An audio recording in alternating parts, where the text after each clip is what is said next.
For day 2 of our 12 days of gifts, I'm going to show you guys how to make these makeup remover pads. So you're going to need a single piece of 3.5 by 3.5 inch fabric.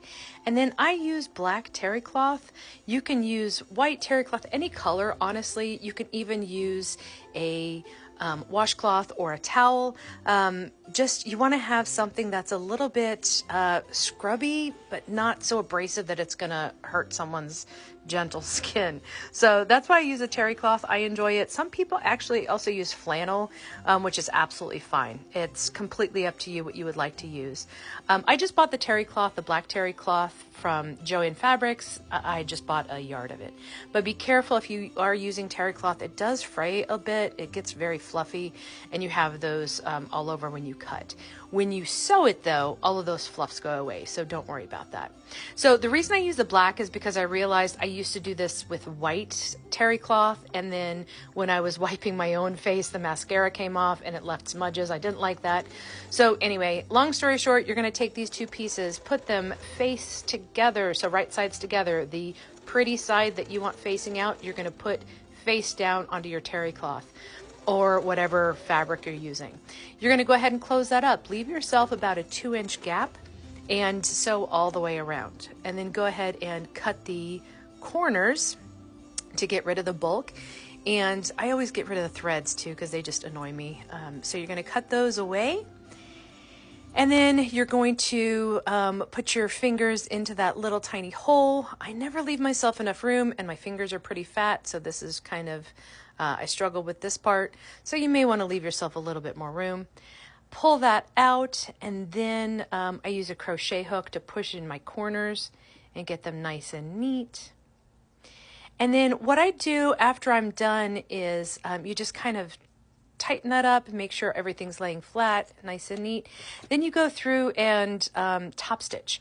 Now, your top stitch, you want to make sure it's as close to the edge as you can make it. So if your inside, what you sewed shut, was about a 1/4 inch, I would do about an 1/8 of an inch top stitch, just because you don't want to make it too far in, because you're going to still leave that hole where you turned everything right side out, if that makes sense. So make it as close to the edge as you can, whatever you feel the most comfortable with. Then you're going to go ahead and cut those threads. And honestly, if you're going to give this as a gift, I would make 7 of them, just so the person has a whole week's worth of makeup remover pads that they can then use. I did want to give you guys the hint of, you can also, as you're doing those corners, you may want to cut a little bit along the edge as well, just if it's getting a little bit too bunched up, if the corners are a little bit too thick. You don't necessarily want them, the corners to be really bunched.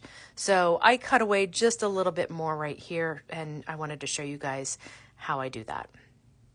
So again, you want to go ahead and make 7 of these, just if you're giving them to someone else. And I am not actually going to have these available in my TikTok shop. I just don't make enough of them, but I wanted to definitely show you guys. This is a fun and very beginner-friendly project to do. So here they all are. They're all finished up. And I wanted to show you, these are the old ones that I used. These were my very first ones that I made. I made them with the white, and they did get kind of smudged because of the mascara. But I then got this little holder from the Dollar Tree, and it's perfect size to hold them all in. So I just put them in there, put them in my bathroom, and you're good to go. If you are interested in making one, I hope you share what you've made.